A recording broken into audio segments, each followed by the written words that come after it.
Hey, I'm back. Intergenerational trauma. Okay, let's just get right into this thing. So, this has been something since college. I've kind of been playing over in my mind, trying to figure out from my first African American studies class to my psychology classes, my sociology classes, just trying to figure out, because people study it, right? So how does it play into our everyday life? Now, I don't know that I've ever faced it until I got into the relationship with my husband. Clearly we weren't married then, but it hit me head on then. When I started thinking about whether I was going to be married or whether I wanted to have a family, it hit me what I still carried. And in a lot of the ways, it wasn't just, there was a yellow butterfly. It wasn't just my childhood trauma, really. Maybe it came from it, right? But it was more of, I felt I was carrying pain from my mother and grandmothers. I felt it. I felt that I was reacting or judging situations, or my perspective. My perspective was coming from pain from my mother and grandmother. And I knew it when I was saying it. Like when I was looking at things or speaking on things, I would say, like, I watched my mother go through this, and that was what I was basing my decisions or my judgment off of, what I experienced them going through, or what was never even said, really, that they went through, but I felt it internally. And it brought me to this study where it said that we always carry our eggs. When my mother was in her mother's womb, she had me. Mind blowing, right? Mind blowing, right? But women carry. We literally have what we are going to give to the world in the womb. And so I started looking into those things and just trying to figure out how I could not carry that load so heavy. I was really just trying to decide what I was going to leave on my own, what I knew that I no longer needed. I was no longer in that kind of survival mode where I'm like, nah, I'm not going to take this in. I'll leave this behind. Maybe I'll need this. I'm picking and choosing what I wanted to be a part of my life. And just moving into trying to have children, really trying to get ahead of whatever it is I innately carry, that I do not want to put on my children. So, I was thinking about it, but I really did not make a move on it until I lost my baby. I got into counseling, and she was talking to me about you came here for this, but we can work on these other things. And I just got to working on them. I started looking at other things, talking about things that I don't normally discuss. And I participated in a Black women's who lost support group yesterday. And woo child, I had got to the point mentally, emotionally, where I'm like, okay, now I can talk, because it had been recommended to me right after the loss. And I'm like, no, I'm going through way too much to be. It was hard for me to speak about even though it was a group with other women that had experienced what I was experiencing, y'all, if y'all watched the video, it was hard for me to get some words out through crying, so I'm like, oh no, I can't do it. But yesterday I was like, today's the day. Today's the day. I feel like I'm at a point where I can face this thing and go into this support group and talk and get feedback and help myself. I'm like, okay, I'm gonna help myself through this thing.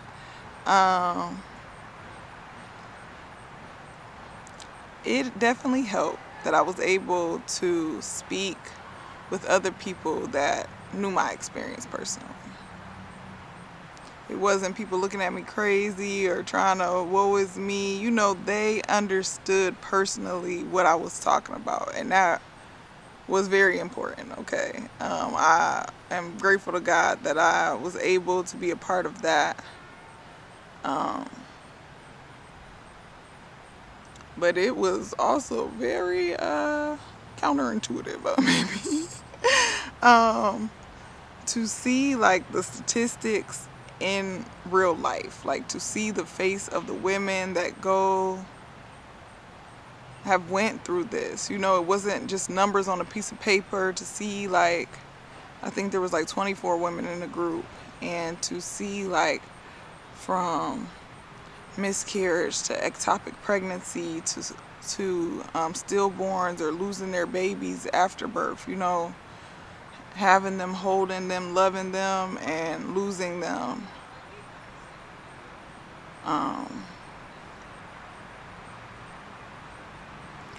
Was something else. To see or hear the statistics about how we're cared for in the hospitals, and to hear women's experience on it, and it was heavy. And I think I was going to express myself and say, I don't want to be afraid. That's the biggest thing I'm facing right now. If I get pregnant again, I just don't want to be afraid about feeling joy or feeling grateful, or I don't want to worry through the whole thing. I want to enjoy it. And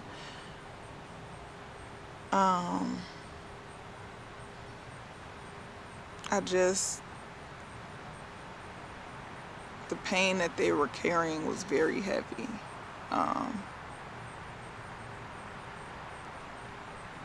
Where they had several losses after the first, and just in a grief that was so heavy. Even women in the group that were pregnant were there was a woman that was about 8 months, and she was still grieving the loss of the other baby that she said she didn't even know if she would be able to enjoy delivering. And I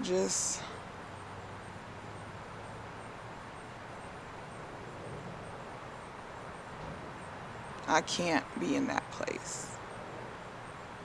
I can't be in that place where I cannot be grateful that God gave me another opportunity. There was a woman that was speaking about going to counseling with her mother, and her mother saying, when I lost the thing, I had to kind of move on. And she was saying, well, that's why she can't have empathy for me in my situation, because she's seen it as a thing, and it was my baby and it was a person, and I just thought, like, I wonder if her mother had empathy for her when she was going through it to teach. But there has to be a point where we take the bull by the horns, right? Whether nobody taught us, we have to want to do better for our children, do better for our family. And we know the things that hurt us and that we wish we would have had more help or knowledge in. and we have to seek it. So it brought me to finding this book. It's called Break the Cycle by Dr. Morel Bouquet. And she is a Dominican woman. But it is very eye-opening to how to get on the other side of intergenerational trauma.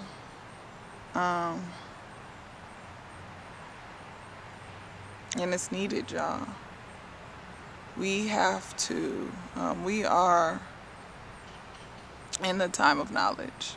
There's not much you can say you don't know other than wanting to be ignorant to it. And I hope that we are taking advantage of that. You know, that we are working real hard to learn what we can to be better. To be better to each other, to be better in relationships, to be better in marriage, to be better partners so we can be better to our children. And shield them and guide them and love on them as we should. I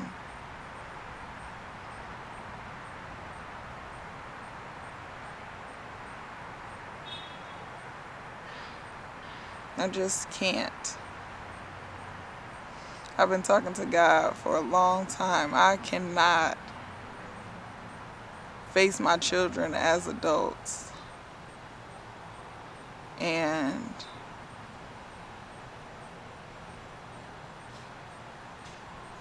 it won't always be right.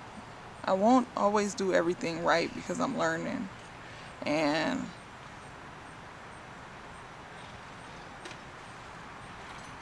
there's no book on it, right? Well, there's plenty of books, but your situation, you as a parent, your children are unique. You're unique and your children are unique to you.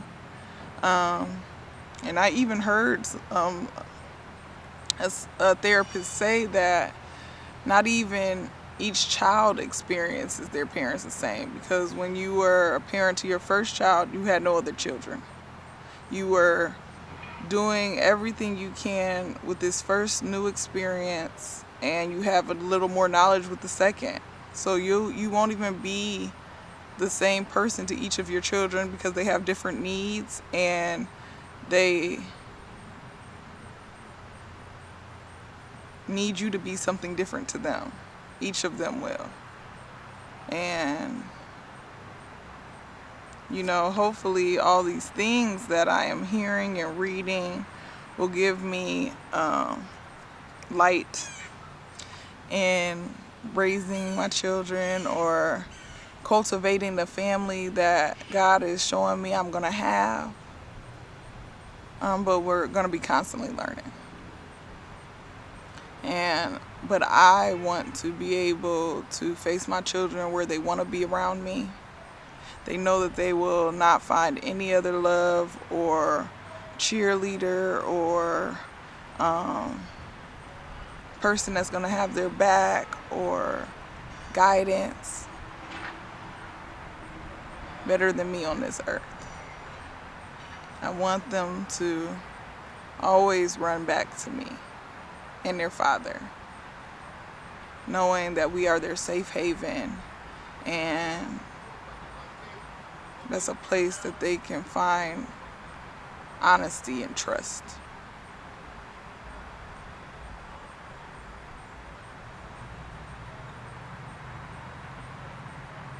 And there's things that we have to work on to get there.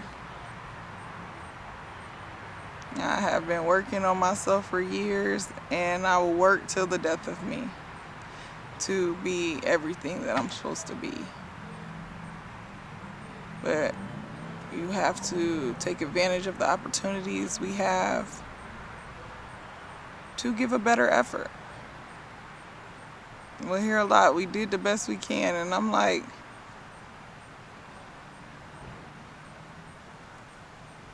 I don't know if that's the truth.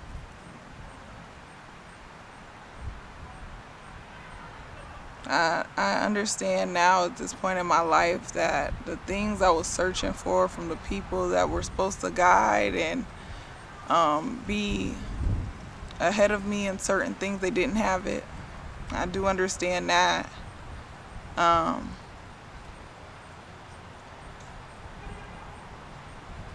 but what you seek, you shall find.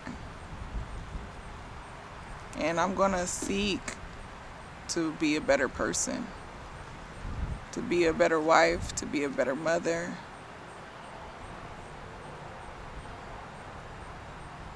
I'm going to continue to talk to God about directions I should take and the resources that I have down here.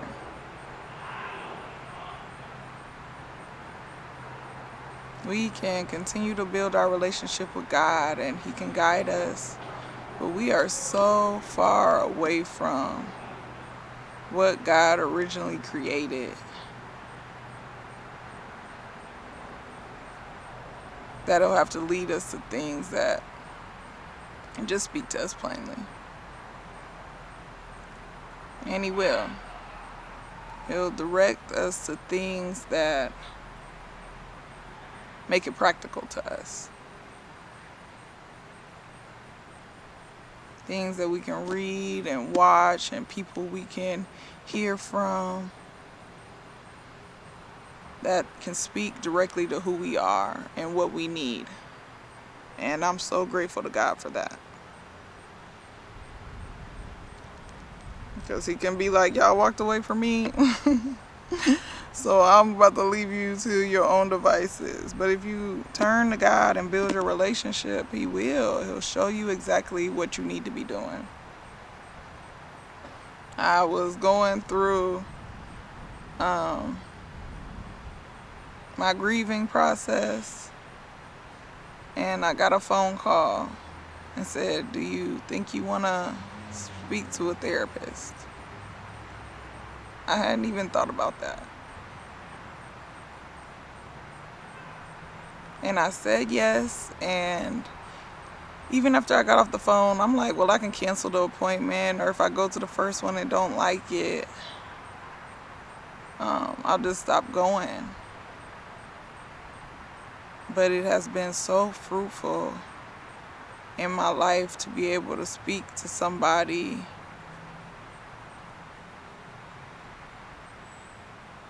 that has a background in what I'm speaking to them about. You know, that I'm not the first person that they've come across like me. That it's not strange what I'm telling them, and it's not, they're not shocked. You know, what I'm saying can just be taken, received, and feedback is given. Even if she doesn't completely understand, she'll look into what I'm talking to her about and find someone with expertise on it. And I'm grateful for that. I'm grateful to have